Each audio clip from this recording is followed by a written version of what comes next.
Hi everybody, I'm Spike Brave, and in this video I'd like to discuss the mech details that are available from the loadout section of the UI.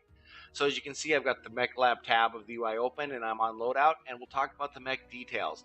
And that is the stuff that is up here in the center of the screen where it says change name. This provides me some information about my BattleMech that is kind of important for launching a match at times, and lets me identify my battle mech. So first of all, let's start about talking about the name of your battle mech. So you can see I've named this battle mech change name, so I remember to come out here and change the name. You see there's this little icon next to it that looks like a pencil. If you mouse over that, it says change your mech's name. By default, this will be the variant of the chassis that you have. So when I first did this, it said AS7-S and then L in parentheses. So we can change that, and we'll change that to show you how to do that. So we'll just, oh, very interesting. I just found out you cannot add an apostrophe in here because I was going to name this Spike's Atlas. So we'll say OK, and we'll see the name change. And my mech name changed successfully, and there we go. It'll refresh the data and show me my change. So now this is Spike's Atlas. Right underneath that, as I pointed out, we have the chassis, so it's an Atlas, and then the variant, its weight class, which is Assault, and then finally, whether it is an Intersphere or Clan Battle Mech. The next little section here is sometimes empty, but this is displaying warnings about my Battle Mech. There are icons that describe the particular warnings. So this one doesn't have an engine. That's what this red thing that kind of looks like an engine. It took me a second to figure out what it might be, but I get why that might be an engine. And then this red one that looks like a bullet, maybe that means I don't have any weapons equipped. If you're curious about what these icons mean, just click this triangle next to it. If the triangle's red, what that means is you've done something to your battle mech, or it's in a current state that will not allow it to drop into a match. If it's yellow, it's just warning you about something about your battle mech. So you may have forgotten to put ammunition in. It'll let you drop with no ammunition, but it will give you a warning that, hey, you don't have any ammunition. So let's take a look at what clicking on this triangle will do. It'll bring up a pop-up that'll tell me what my loadout errors are. So alert, no engine. Alert, no valid weapons equipped. And we see the little icons for that right there. And then I also have some warnings. I don't have any armor on this battle mech, so it's warning me that I have no armor in each of the locations in which I have no armor. So it'll tell you the breakdown based on that. And then it'll also let me know I cannot launch into a match until all my alerts have been fixed. So the two alerts, I have to have an engine and some weapons before I can drop. So keep that in mind. You can get yourself into a state where you would drop a perfectly legal battle mech according to these rules, but it may not work because let's say I put an engine in here and then start equipping weapons that require ammunition but never allocate any ammunition. I will get a warning that says I have no ammunition, but it'll let me launch, so I'll drop in a mech that can't shoot. Not very good. So keep an eye on these and read what they're telling you so you know what's going on.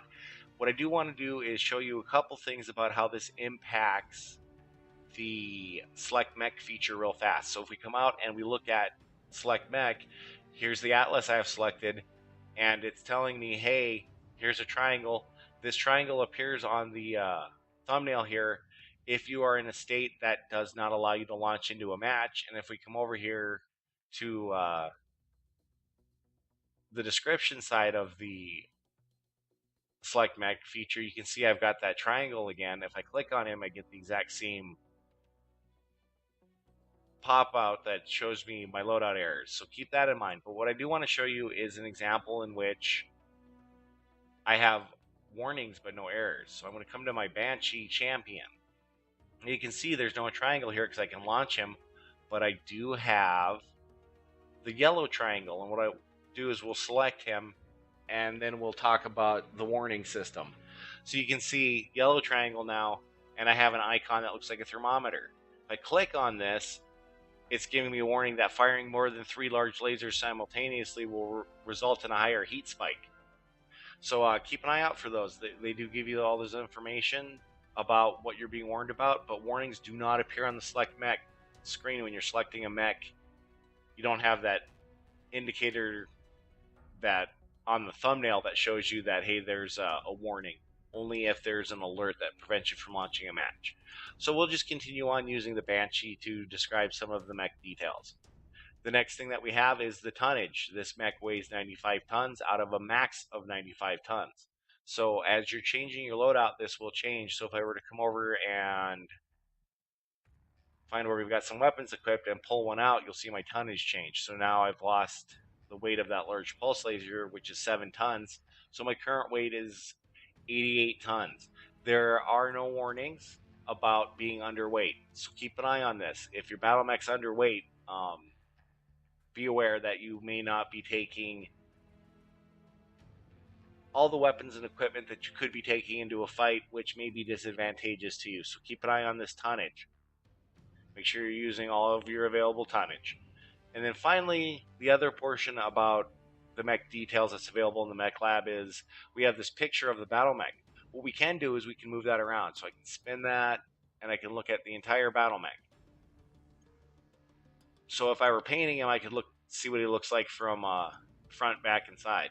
So keep that in mind. If you want to move your mech around, you can do so. And when you leave it in a certain state, so we'll leave him slightly turned and go to the Home tab, it's going to tell me that I made some loadout changes and I don't want to keep those because I liked how he was loaded out. But you can see that in the Mechlab tab, I get a really good view of him all by himself at the angle at which I left him turned from the Mechlab. So that's been a look at these different detail features that are available. I hope you found this particular video useful. As I've mentioned in some of my other tutorials, what I'm doing is I'm going through and I'm breaking down the loadout section into smaller chunks to allow you to find the information that you need easily. If you found this video useful, please subscribe to my channel. I have a bunch of UI tutorials. I also have tutorials for gameplay and some lore discussion as well if you're interested in the lore of the game. And as always, have great luck on the battlefield and I hope to see you there. Thanks a lot.